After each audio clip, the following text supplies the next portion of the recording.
Hello, everyone. Welcome to Arash's World. Today we have a special guest, Gary Laney. How are you doing today? Ross, thank you so much. It's nice to be with you. Appreciate you having me. It's great to have you. So, one of the toughest questions, let's get it out of the way. How would you briefly describe yourself? Okay, the tough question up front, huh? Yeah. I'm going to go from current to past. So, author, speaker, entrepreneur, serial entrepreneur, and high-tech executive from years ago. Okay, that's wonderful. So, I mean, and if you want to know, I mean, if you want more than that, that's just descriptive on a occupation standpoint. I mean, I'm a father of six, one marriage, by the way. And it wasn't from five marriages or something. So I have a wonderful wife, I have a great family, and I am passionate about relationships, Mhm, especially strategic ones that are meaningful. mhm. And that's I could go on, on and on about things about my books, but no, that's probably enough. Oh, that's great. Yeah, wonderful. So, your latest book is Become a Super Leader, the four essential anchors for mastering influential leadership.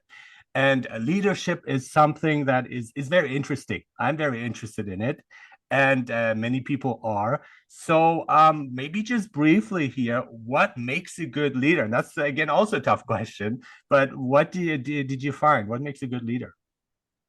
Well, so I'm going to give you a little bit of background. So I've been a leader for 40 plus years. I've managed thousands of salespeople, support people, customer service people, and I'll also have been in startups where we created networking environments, communities, business communities, and so white collar workers, professionals.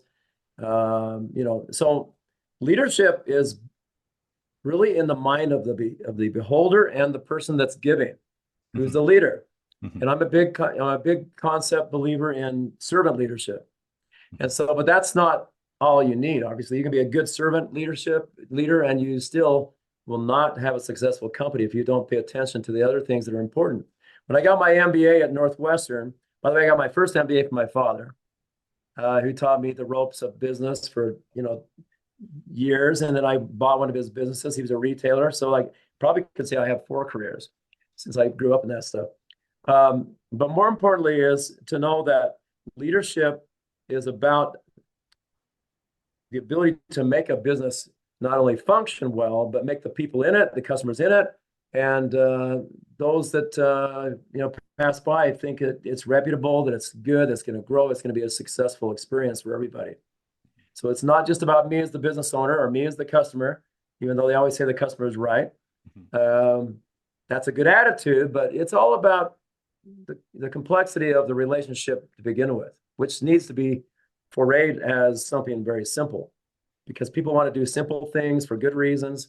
That was kind of a foundation, but let me tell you.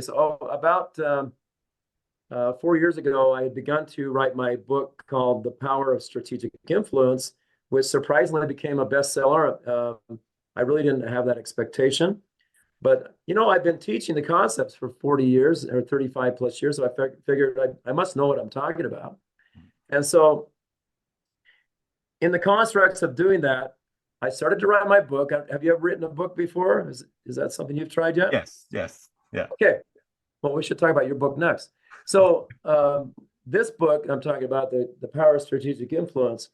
I got one chapter done, and I just didn't feel right about things. The outline wasn't happening. I didn't feel like I had a good flow. So I decided to stop everything for about 60 days. Maybe it wasn't quite 60 days, but approximately 60 days to start surveying leaders out there to ask them what they thought about influence. Why does influence matter in leadership? What are the constructs of a good leader? How do you develop it? How do you use it? How do you borrow it? How do you share it? I mean, all those things, because leadership is kind of a living organism if it's working right. So I surveyed hundreds of leaders in the US and wrote a chapter called How to Identify and Leverage Your Competitive Competencies as a Leader. That became such a popular theme, and most of the speeches that I gave that I was being asked to give were about that topic. What are the top competencies of a leader? And so that became very obvious. I need to write a whole book about it. So then I wrote the book, How to Become a Super Leader. and I'll justify that for a second. I expanded my survey. I continued to survey, but I went worldwide this time. And now I've surveyed over 1,000 leaders. And one of the main questions I asked is, what are the top competencies you believe a great leader has? And everybody has different ideas, by the way. If they had to narrow it down to a few, I think we'd have some more commonality, but I didn't restrict them from saying what they could say. They might say a leader has to be courageous. Someone has to be inclusive. They have to be authentic. I mean, I can go on and on because we had 50 different competencies that came in, and 40 of those had multiple votes. So we decided to come up with the top 40. I like top 40 anyway because I like music, and I'll go up with the top 40 hits. Totally. And then I knew I had to narrow that down because I wanted to make this simple for people. Simplicity is really important to me, and proven methodologies are super important. And stop me when you want to ask another question, because I'm not going to go too far, but I just want to finish this concept if that's okay. Sure. All right. So when I was in my 20s, I adopted a self-improvement program from Benjamin Franklin. Oh, and I didn't know much about him before I heard about this program that he had he called them his 13 virtues. So imagine you and I are not young pups anymore. So when you're 20 years old, think back. Do you think you had a concept that you wanted 60 years later to be able to say I had a legacy, that I wanted to be able to prove that I was a great person? No, most people at that age want to make money, they want to get married, or they start thinking about dating, all that stuff.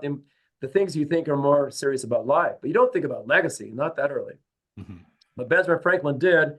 He came up with 13 virtues that he thought he was lacking in. He was lacking in integrity, lacking in his view of the opposite sex. I mean, lots of 13 virtues. And he felt like he wanted to improve the behaviors because he didn't like himself very much, even though he knew he had a lot of capacity.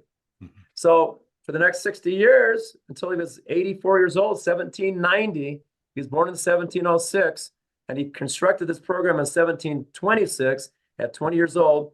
And it became a marvelous tribute to him over all those years to become the amazing polymath that the guy was. Polymath is someone with a wide range competencies and talents. He never would have done that without that mindset. It was a mindset. So my use of it was not on the virtue side, because I was in sales, I was in business development, and so I wanted my salespeople, business development people, professional service people to say, how can I improve myself? What are the 13 things that I really need to help me become the best version of myself in my career? So they became competencies, not virtues. So does that answer your question? I won't go further, but that's... So now I have another question. So is there overlap between virtues and competencies that you're talking about? Because in my view, I think virtues are going to be very important too as a leader, and any type of leader. They need integrity. That's something you mentioned. I think that's hugely important, and reputation and a brand name, and like standing up for it, and somebody who's also honest. I mean, those are important virtues too that, in my view, a good leader should have as well. Well, you're talking my language, because during that process of surveying all these leaders, I found out that many of them could be considered virtues. Mm-hmm. Integrity. Mm-hmm. One of my favorites is something called humbly confident, that some leaders felt a leader needed to have. They need to be humble, but they need to also be confident enough to be able to carry us on this great journey. There's sometimes too much humility, which I don't like, or false modesty, and that is always suspicious. Yeah. Yeah. So I mean, if you're gonna cry every time we talk because you're so humble, and I love that. Okay, men can cry. I cry. Sure. But you need to have confidence. You need to exert yourself. People need to feel your presence when you walk in the room. A leader has presence. And so I think you're right. So that's an interesting question. So yes, there is overlap. There's several that I would consider to be virtues, not just skill sets. Mm-hmm. Leadership skill sets versus virtues, which is the good human part of the competency that we're talking about.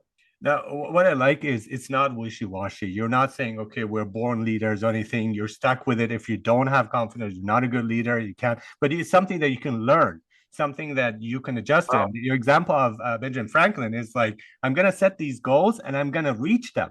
So that is, I find that very fascinating because that gives us all hope. But I was also wondering, though, in terms of confidence, because if I look back at my 20-year-old self, was not confident, and now maybe it's something that's also come with time and with experience. So how can we leverage that? The fact that these are things that we can learn, but then also things that maybe some of it we're born with, or some of it we develop or we change our perspective on, and that comes with experience. Well, so if you're born with it, it means you're a prodigy. Mhm. I'm not a prodigy. I don't think you are. Maybe you are. I tried to be.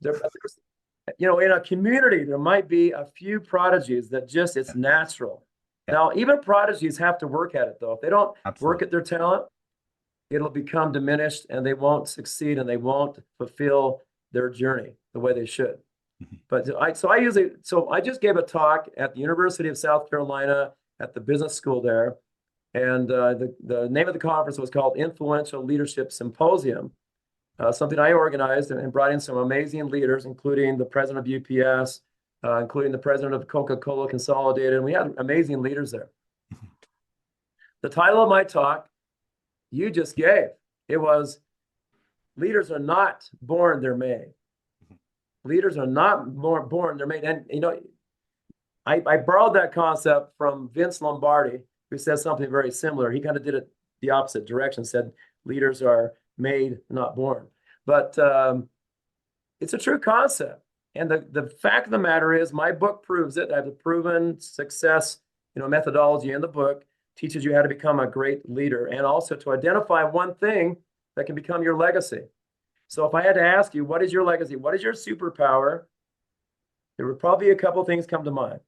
And most people say, oh, well, I'm good at this, but I'm not so good at these other things. Well, my books is to teach you how to have a wealth of competence in many things, but then to focus on just one thing that can become your legacy in the future.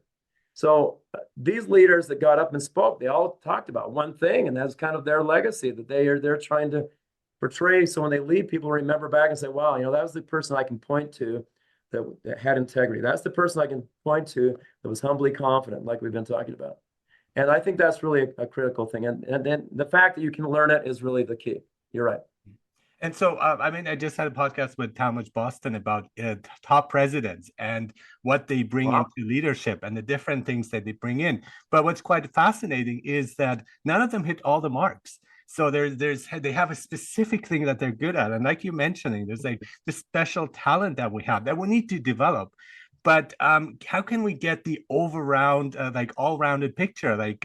Because again, we're good at one thing, and some of the presidents were not good at speaking, which is kind of interesting, which we don't assume. But they made up through other ways. So how can we make up for the lacks that we have? I mean, the strengths are easier to develop because I'm good at this while I'm continuing. But what about catching up with the stuff that we're not so good at? So let's talk about it for a second. So number one, you've already said it can be learned. Okay, well, I can learn more than one thing. Mhm. It's just I shouldn't do it all at the same time. Good point. It's like a business owner, a guy that's an entrepreneur. I've been an entrepreneur 12 times, 12 businesses. And I've been a hired entrepreneur for companies that are starting up as well. And so the key of getting started in a business is you have to have a wealth of knowledge. You have to wear many hats. Mhm. So I learned early on, I grew up in that kind of a family, in that environment where you have to wear a hat for this, and then the next hour someone comes in, I have to put on the next hat. And I used to have a boss in Chicago who's very, very well known in the business consulting community called Thomas Kuzmarski. I did an internship for him in 1985, long time ago. Most people say, when? How old are you? So during that internship, I got to shadow Tom Kuzmarski, who was so good at getting into high levels of those business circles and convincing them that they should use his consulting services. And he was a great marketing consultant. And today he runs a big organization called Chicago Innovation, which he co-founded. Anyway, so the point of the matter is, he would take me on a call. We'd go to see Hart Schaffner and Marx, for example. It was an account that I was involved with him on. And there was a guy named there, an executive called Chick Schwartz. And before we walked in the door, Tom stopped me. we're going to walk into this meeting where we're going to talk about what we're going to do for them. And Tom stopped me and says, okay, I want you to imagine this black box. I said, okay. He says, in the box, you're going to reach in and grab the appropriate hat for this situation. That means I have to know how to wear that hat, by the way. I can't just put on a cowboy hat, and I've never even been around a cowboy and be a good cowboy. It has to be the hat that I'm familiar with. So I have to be prepared to wear many hats depending on the situational leadership. And so I thought about calling my book Situational Leadership, but I decided to be the super leader was the concept. So the idea is the following. So I'm going to ask you, how many weeks are there in a year? How many weeks are there in a year? That's like 52. Thank you. So I mentioned that I narrowed down this list of top ranked competencies from all the leaders that I surveyed down to 13. Why would I choose 13? I just think of the Last Supper, and it's like a more religious image. Okay. Well, that was 12, but this is 13. So the question is, how many times does 13 go into 52? 4 times. Exactly 4 times. Yeah. Exactly. So what Benjamin Franklin did, and that was his system, and I adopted it. I made it my system, and I've used it for many, many years, decades. Mm-hmm. He created a genius system that was perpetual. Mm-hmm. He chose 13 things. Every week he would work on one of those. Can't do them all at once. And I have to be able to run a business in many facets, but I'm going to have a mindset on one of these items. He called his virtues. I'm going to call them competencies. Mm-hmm. All week long, my mindset is going to be on integrity. All week long, it's going to be on innovation. All week long, whatever my list of 13 is. And when I finish the 13 weeks, that cycle is finished. I rate it. I evaluate it. I make goals for the next time I'm going to do each one of those. And I start the whole process over again. As an educator, that makes me think of modules. So you have like different modules that going through, and you're preparing it. And I really like that. But especially also the point of like being ready for things, being ready for the moment. And when you talk about situational leadership, I agree with that. Though I do prefer the super leader as a title. But I think you have to be ready for different situations, because there's not like one size fits all outcomes. You have to respond to that moment in a unique way often. And that's when I think it comes together, that kind of super leader idea where this is not the way to respond. I have to do it differently, or I used to do it this way, but now I have to change my strategy because this is unexpected or different from previous experiences. So, tell me what you think your superpower is. I would like to consider myself a Renaissance man. So I think I have languages. I would say I speak 5 languages, and I think you speak very well. Those are things that I like, and I think one of my superpowers, I can't also just do one thing. I have to do various things, and I like to delve into that. And I think that also gives you a more global perspective, I find, in my sense, instead of like specifically going for one thing. And in education, they want people to specialize in one thing, one subject. And I find that's a shame, because I prefer a more well-rounded outlook, so you can shift your perspectives according to the situation. Well, so I love that, number one, you're a lifelong learner, which means you love language, and you enjoy doing multiple things, not just one thing. Yes. That's a skill set to be able to, they always say you can't, what's the term? I can't be, what's the term where you can do many things at once? Multitasking. Multitasking. It's Friday. My brain is a little fried. So I've heard people say it's not possible to be a multitasker. Well, you can have them there ready to use through your adaptability and your ability to pivot throughout the day. It means you can be having a mindset of more than one thing. You can physically only do one thing at a time. I understand that. Exactly. That's the thing. I can't do 2 things at the same time, but I can do the one thing and then do the next thing, right? So one at a time. And I think multitasking, when I don't like it, because it's kind of half-assed, where you just don't really focus on one thing and you just half do it. So I think I want to be fully on it. Like this podcast, that is like 100% my focus. I don't want to think about anything else, right? And I think that's I like Zen, the idea of Zen, of focusing on one thing, but I also like the samurai, the Japanese samurai, who're ready not for battle, but just for any situation that might come their way. And that comes through practice. I've known some great athletes in my time, and I was a three-time college athlete, and as well as high school. And I've wrestled the greatest wrestler of all time, Dan Gable, not competitively, but I got to be tutored by him and tried to wrestle him. Oh, that's So awesome. I those people didn't become who they are overnight. It didn't come automatically. Even if they were a prodigy, they still have to work how to develop it. Skills have to be developed, even if you have an early start or rather someone else. So my superpower, if you ask me what mine is, because I've tried it and I've proven it over years, is my adaptability. I have other skill sets. I have to. I mean, when I got my MBA at Northwestern, I said I got my first MBA from my dad. My second was Northwestern Kellogg. I graduated undergrad in business marketing, so I was able to go to Kellogg and say, can I opt out of these other business classes? I've already done them. I already have a major in it. They allowed me to do that. I ended up with a 3-major MBA at Northwestern in policy, finance, and marketing. So I came out with a wealth of knowledge that I would never have gotten if I just focused on one thing. But it took time. It took 2 years to get through it, to have some level of expertise which would prepare me to become a business leader, a business owner, a general manager someday. So I want to look at specifically where there's the different steps that you have, and they resonate with me.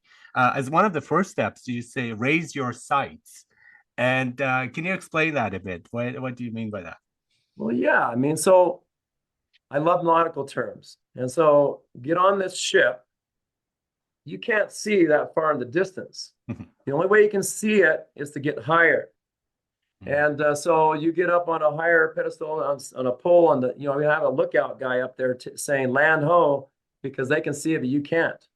When I was a salesperson, someone told me one time that the best way to take ownership, if you will, in a conceptual way of the territory you're going to work, is to go to the tallest building you could find in your territory, go up on the very top, and look over your community. It's conceptual. I mean, this is a metaphor. I don't really own it, but I am taking ownership for it because I want to love the community. I want to embrace it. I want to understand the complexity and also the opportunity.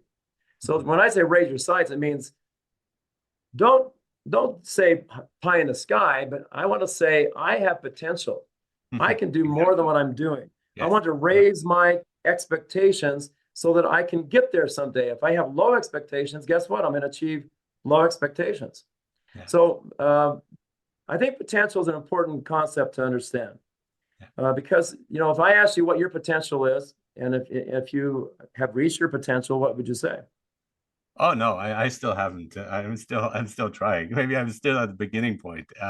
But I think one of the things is also not to have your head up in the clouds, but maybe if you have it, also be grounded.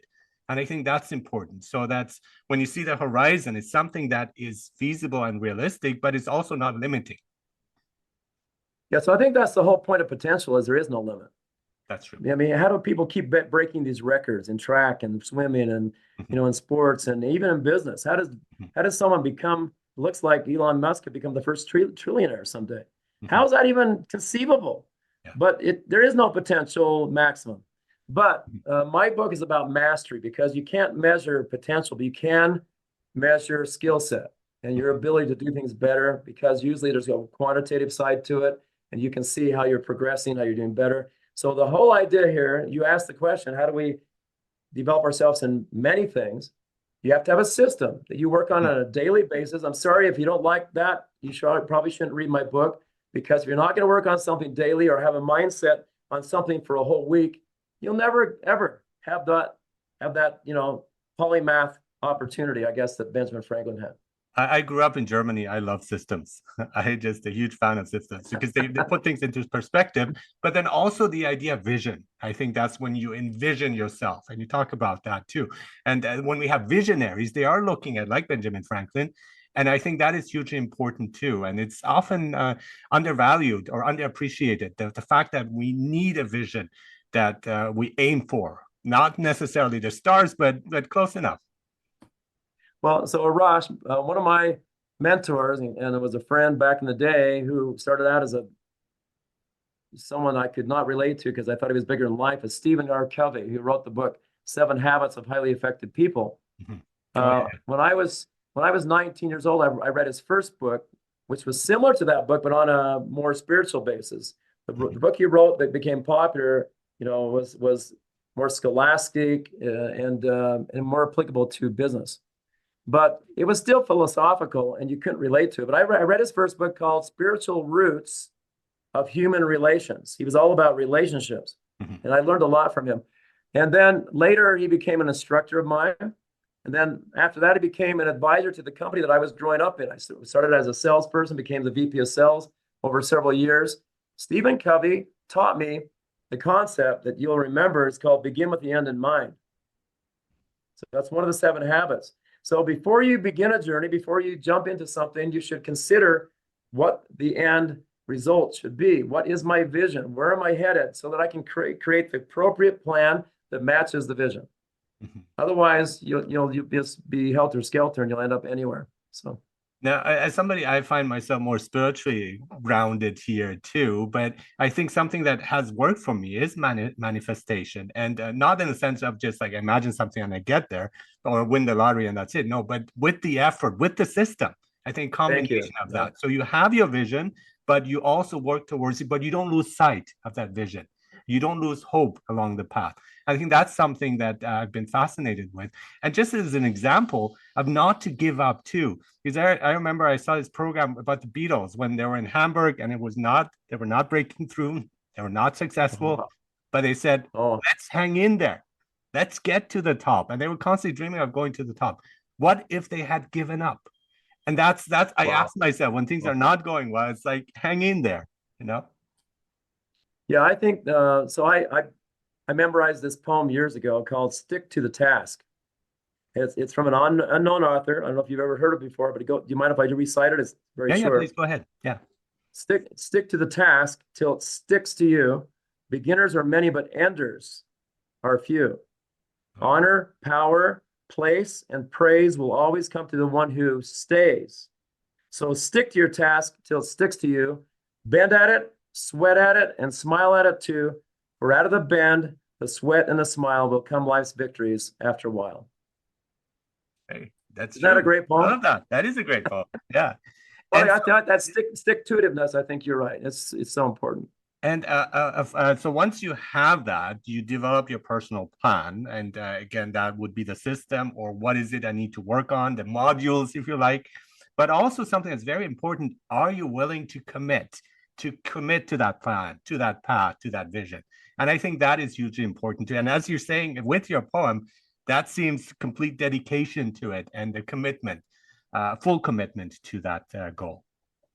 Yeah, because a lot of people are good at starting things, not so good at finishing things. I've learned about myself. I'm a little bit different that way. If you can just get me started, I always finish it. So I hesitate to start things until I think I'm ready. But once I start, you can plan on having a result. It's like these books. I got into it. I said, oh man, do I really want to write a book? And is this a lot of work? But once I get into it, once you get the passion, once you get the vision, once you start feeling the movement of it, I mean, it takes over and becomes a great experience. Wonderful. And that was a great experience, this podcast with you, Gary. Thank you so much. So it's Gary Thank you so Laney. much, Raj. You are the CEO of Success Masters, author, entrepreneur. We talked about that, strategic consultant. And one of your books, or your latest book, is Become a Super Leader, the 4 Essential Anchors for Mastering Influential Leadership. Thank you for such an inspiring discussion on leadership. I very much enjoyed it. Thank you for being on Rash's World. Well, likewise, a great experience. Thanks for the opportunity. Wonderful.